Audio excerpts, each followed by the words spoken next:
Assalamualaikum warahmatullahi wabarakatuh. Halo semuanya, kembali lagi di video saya.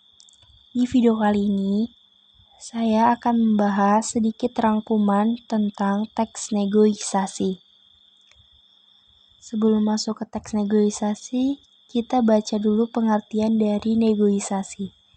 Negosiasi adalah sebuah bentuk interaksi sosial saat pihak-pihak yang terlibat berusaha untuk saling menyelesaikan tujuan yang berbeda dan bertentangan.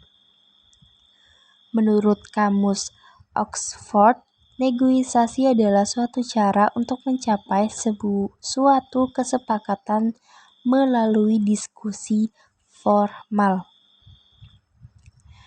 Dan kita akan membaca pengertian dari teks negosiasi.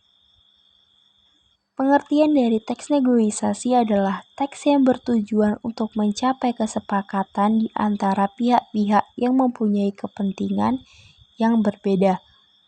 Kedua pihak yang melakukan negosiasi mempunyai hak terhadap hasil yang akan disepakati. Nah, sekarang kita tahu pengertian dari teks negosiasi. Kemudian setelah pengertiannya, kita beralih ke tujuan negosiasi. Tujuan dari negosiasi ada 3. Yang pertama, mencapai kesepakatan yang memiliki kesamaan persepsi, saling pengertian, dan persetujuan. Yang kedua, mencapai penyelesaian atau jalan keluar dari masalah yang dihadapi secara bersama. Dan yang terakhir, yang ketiga adalah untuk menyatukan pendapat yang berbeda. Selanjutnya kita akan bahas adalah struktur teks negosiasi. Strukturnya yang pertama ada orientasi. Pengertian dari orientasi adalah pembuka atau perkenalan antar dua belah pihak. Orientasi dapat berupa salam pembuka atau pertanyaan mengenai barang yang akan dibeli. Yang kedua adalah pengajuan. Pengajuan adalah penjelasan mengenai barang atau jasa yang dibutuhkan oleh salah satu pihak. Yang ketiga adalah penawaran. Penawaran adalah proses tawar-menawar antar dua belah pihak yang kemudian disepakati oleh penjual atau penyedia jasa dan pembeli atau pengguna jasa. Dan yang terakhir adalah persetujuan. Persetujuan adalah kesepakatan yang terjadi antar kedua belah pihak. Kemudian yang kita bahas lagi adalah kebahasaan teks negosiasi.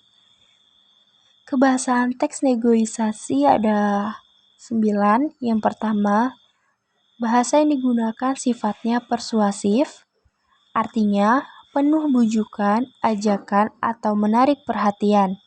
Yang kedua, kalimat yang digunakan cenderung deklaratif, artinya memiliki fungsi informasi atau memberikan berita. Yang ketiga, bahasa yang digunakan sopan sehingga komunikasi yang terjalin baik. Yang keempat, memakai konjungsi semacam meskipun, walaupun, kalau begitu, dan lain sebagainya. Yang kelima adalah memakai kalimat yang sifatnya efektif, padat namun jelas, singkat namun lengkap, serta informatif dan tepat. Yang keenam, kalimatnya bersifat tuturan sebab berisi maksud-maksud tertentu. Yang ketujuh, menggunakan kalimat tanya. Yang kedelapan, menggunakan kalimat bersyarat. Dan yang kesembilan, berisi pasangan tuturan atau dialog. Baiklah, mungkin segitu saja yang bisa saya jelaskan. Saya akhiri. Wabillahi taufiq wal hidayah. Wassalamualaikum warahmatullahi wabarakatuh.